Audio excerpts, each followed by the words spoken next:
किया अस्पताल। शहर के बाहरी हिस्से में एक पुराना सरकारी अस्पताल था। लोग कहते थे कि वहां रात के समय अजीब आवाजें आती है। कई मरीजों ने दावा किया था कि उन्हें देर रात की किसी कदमों की आवाज आती है, जबकि गलियारे खाली रहते थे। पहला दिन, राहुल, जो हाल ही में नर्सिंग कोर्स पूरा करके आया था, को उसी अस्पताल में नाइट ड्यूटी मिल गई। उसके दोस्त ने उसे चेतावनी दी थी। दोस्त ने कहा था कि अरे राहुल, तूने सुना नहीं, उस अस्पताल में रात की आत्माएं घूमती है। राहुल ने हंसते हुए बोला, हाँ, भूत प्रेत जैसी कोई चीज नहीं होती, सब वहम है। राहुल आत्मविश्वास के साथ ड्यूटी करने चला गया।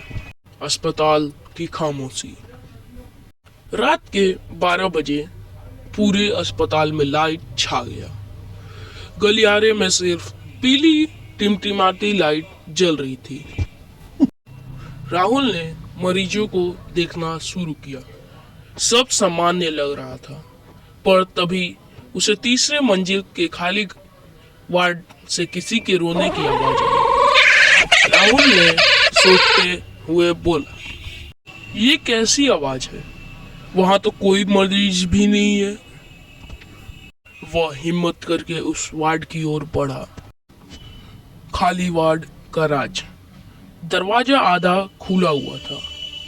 राहुल ने अंदर झांका तो देखा, एक औरत सफेद साड़ी में बेड पर बैठी रो रही थी। राहुल ने धीरे से बोला, आप कौन है? यहाँ कैसे आई? औरत ने धीरे धीरे सर उठाया। उसका चेहरा खून से लथपथ था और आंखें सुर्ख लाल। औरत ने भयानक आवाज में बोला, मैं यहीं मरी थी, मेरी मौत का कोई इलाज नहीं कर पाया। राहुल के हाथ पांव कांप गए। वह तुरंत नीचे भागा और गार्ड को सब बताया। गार्ड की चेतावनी। गार्ड बूढ़ा था और वहां कई सालों से काम करता था। उसने गंभीर आवाज में कहा, तुमने उसे देख लिया, अब तुम्हारा बचना मुश्किल है। राहुल ने डरते हुए बोला, क्या मतलब? वो औरत कौन थी? 10 साल पहले एक औरत को जहर देकर अस्पताल लाया गया था। डॉक्टरों ने लाख कोशिश की, पर वो मर गई।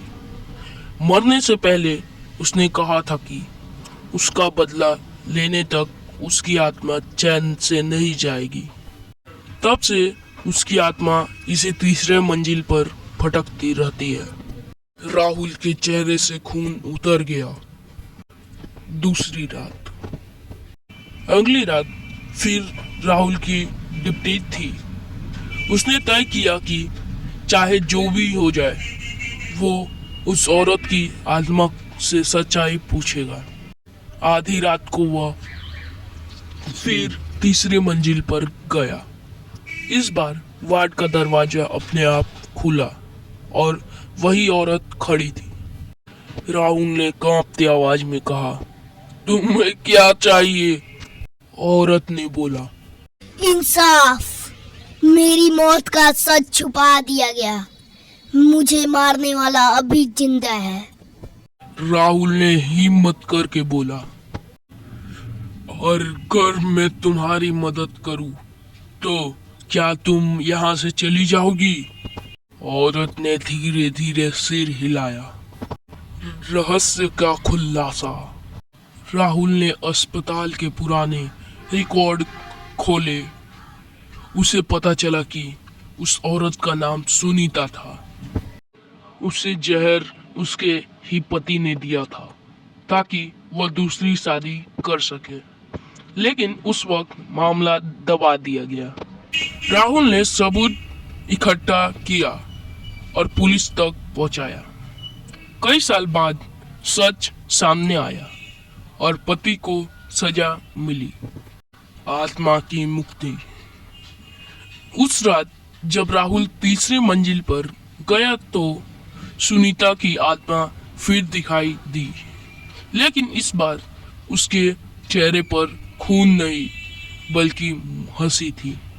सुनीता ने धीरे से बोला, धन्यवाद, अब मुझे शांति मिल जाएगी।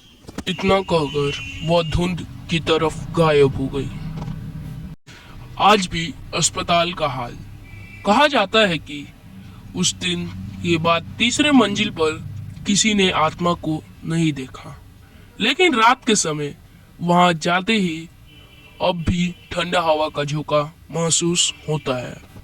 राहुल आज भी उस अस्पताल में काम करता है, लेकिन वो मानता है कि आत्माएं होती है और हर आत्मा बस अपने अधूरे काम पर पूरा होने का इंतजार कर। Thank you for watching our video.